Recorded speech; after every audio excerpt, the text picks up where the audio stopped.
전 남편을 살해하고 시신을 유기한 혐의를 받고 있는 고유정에 대해서 경찰이 최종 수사 결과를 발표했습니다.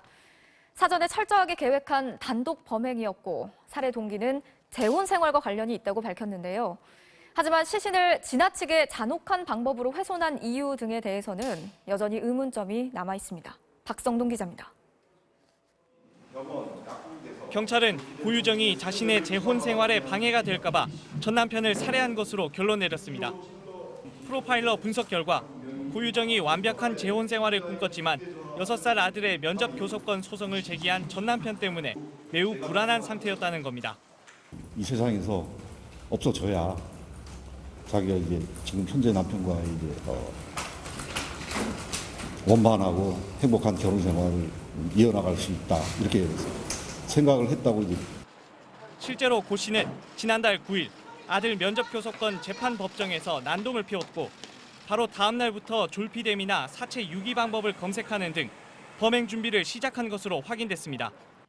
하지만 이 역시 시신이 유기되고 범행 장소가 씻겨나가는 등 증거 상당 부분이 훼손된 상태에서 고유정의 진술에 의지한 추측일 뿐이어서 부실 수사 논란은 여전합니다. 경찰은 또 고유정이 범행을 사전에 철저히 계획했으며 정신적으로도 사이코패스는 아니라고 판단했습니다. 이혼 전 남편에게 폭력적 성향과 성격장애 특성을 보이긴 했지만 정신질환 병력이 없는 데다 조사 과정에서도 특이점이 발견되진 않았다는 겁니다. 관심을 모았던 공범 여부에 대해서도 고유정의 단독 범행으로 결론 내렸습니다.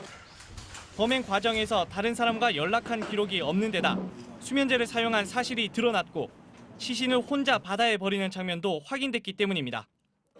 하지만 고유정이 지나치게 잔혹한 방법으로 시신을 훼손한 이유, 그리고 바다에서 버렸으면 될 시신을 굳이 김포까지 가져가 추가 훼손해 버린 이유 등은 여전히 의문으로 남습니다. 보더라인이 아마도 살인사건 전반에 아마 영향을 미쳤을 걸로 보여요. 그런 것들이 이제 시신의 훼손과 유기에까지 영향을 미쳤을 것이다. 이렇게는 볼 수 있죠. 경찰은 내일 범행에 사용된 흉기 등 89점의 증거와 함께 고유정을 검찰에 넘길 예정입니다. 또 지난 3월 고유정의 청주집에서 4살짜리 의붓아들이 숨진 사건의 추가 수사에도 속도를 낼 예정입니다. MBC 뉴스 박성동입니다.